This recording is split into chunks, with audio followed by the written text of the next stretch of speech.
There is a piece of paper in your locker. You haven't opened it yet. It's been there since this morning, folded twice. Your name written on the outside in handwriting you recognize, but haven't seen in 11 years. You don't open it. Not yet. Right now there's a game to play, but keep that in mind, because by the end of tonight, that piece of paper is going to matter more than the trophy. Chapter 1. The Choice. You are 23. There's a version of this story where you go somewhere else. A bigger market. A faster path to a ring riding alongside someone who's already won.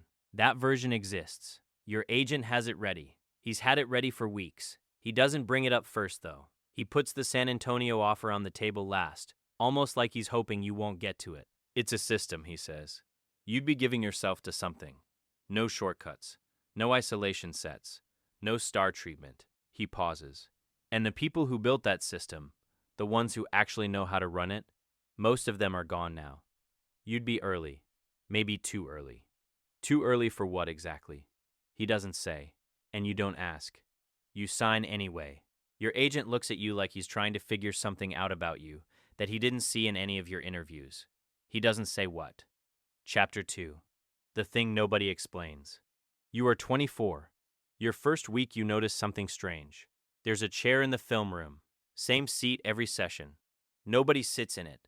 Not the rookies, not the vets, not even the assistant coaches when the room is full and people are standing. You ask about it once. The veteran point guard, the one everyone calls the anchor, just says, "Don't worry about the chair." That's it. That's the whole answer. You let it go.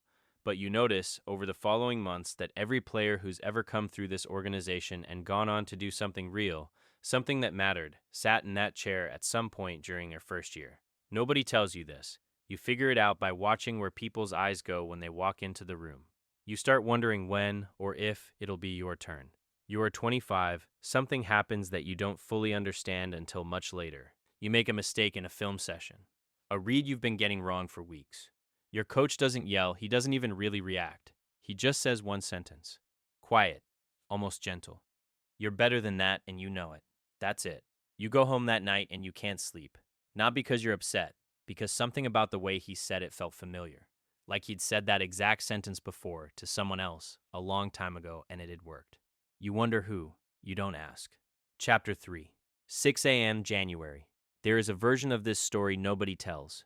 The gym. 6 a.m. empty, except for you and one assistant coach who didn't have to be there.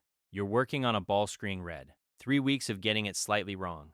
Not catastrophically, just slightly. This particular morning, the assistant coach stops the drill. He looks at you for a long moment. Then he says, "You know whose seat that is in the film room, right?" You freeze. "No," you say. "Nobody will tell me." He almost smiles. Almost. "Not yet," he says. "Get this red right first." You run it again. You get it right. He doesn't say anything else. He just nods and starts packing up the balls. You walk out of that gym with more questions than you walked in with. Chapter 4. The Team That Shouldn't Work. You are 28. On paper, this roster makes no sense. 3 guys who were given up on by other franchises. A point guard the draft analyst called a project, and nothing more. A forward whose own father, who watched this franchise's glory years unfold on TV decades ago, told him, "Go there. Go learn something real. You'll understand later." Understand what later? The forward has never explained that. You've asked him twice. Both times he just shook his head and said, "You'll see." See what? Nobody answers these questions directly. Ever. It's like everyone in this building is in on something, and you're the last to know, and the only way to find out is to keep playing. So you keep playing. And slowly, possession by possession, this team that shouldn't work starts looking like something else entirely. Chapter 5. The Playoffs. First round. 6 games. Methodical. Second round. Down 2-1. You win 3 straight. The last one on a play that wasn't designed for anyone to score. It was designed for everyone to be in the right place, and the score just happened as a consequence. Conference Finals. Game 6. Elimination game. 2 minutes left. Down 4. Your point guard, the project, makes 3 plays in a row. None of them are highlight plays. A kick-out. A reversal. A pass that finds a man in the corner who's been with this team for 7 years and has been waiting, silently, the entire time for exactly this moment. He makes the shot. you win by 1. Game 7, at home, you win by 8. You're going to the finals, and that night back at your locker, there's a small envelope sitting on the shelf, unmarked. You don't open it. Not yet. Chapter 6, The Finals. Game 7, NBA Finals. This building has seen this feeling before. You can sense it in the walls, in the way the staff moves, in the quiet confidence of people who've been here for 20 years and have done this, or something close to this, already. But this time is different, and everyone knows it, even if nobody says why out loud. Third quarter, you're down 6, no timeout, no speech. You run the action you've run 10,000 times, the one built on a trust so complete that all 5 of you move before the ball does. 1-4, 2 run. Nobody does anything spectacular. That's the spectacular part. You take the lead, and in that exact moment, fourth quarter, championship on the line, you suddenly remember the chair in the film room. You understand. You understand everything, but there's no time to think about it. The clock is still running. Chapter 7, the last 2 minutes. 2 minutes left. You're up 3. The other team scores. 1-point game now. Your point guard, the same one, the project, gets the ball with 20 seconds left. He doesn't shoot. He looks at you. He passes. Why you? You don't know. You've never been the guy who takes this shot. That's not your role. That's never been your role. But the ball is in your hands, and the clock is at 11 seconds. And somewhere in the crowd, section 118, a seat that's been empty all series and is suddenly, impossibly, not empty. Someone stands up. You don't have time to look. You shoot. It goes in. You win by 2. Chapter 8, The Moment. The buzzer sounds. You don't celebrate. Not right away. You look towards section 118, and there, in the seat that's been empty for 3 years, the seat the staff always kept clear just in case, the seat nobody would explain, is the man whose handwriting is on the note in your locker. The man this whole organization has been quietly, invisibly built around for 2 decades. The one who never needed the cameras.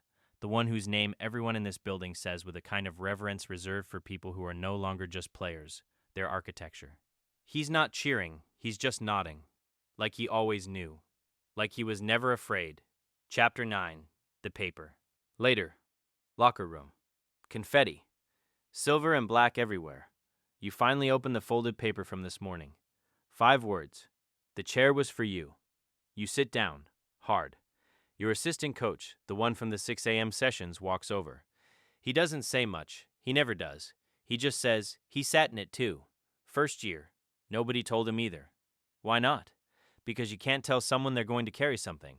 You just leave the chair empty and wait to see who sits in it without being asked. You think back. Months ago. A quiet morning. An empty film room.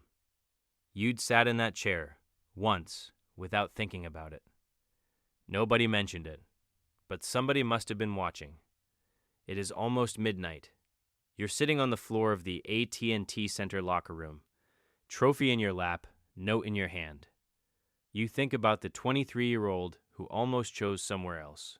You think about the chair, the 6 a.m. mornings, the forward's father, the seat in section 118 that was never really empty, just waiting. You think about every question this organization never answered for you directly, because the answers were never meant to be told. They were meant to be earned, possession by possession, year by year, until one day you looked up and realized you'd become the answer to someone else's question. The equipment manager appears in the doorway. 19 years with this team. He looks at you, the trophy, the paper in your hand. He nods, like he always knew, like he was never afraid. You nod back, and somewhere in this city, in a quiet, unhurried way that has nothing to do with riots or chaos, San Antonio finally exhales.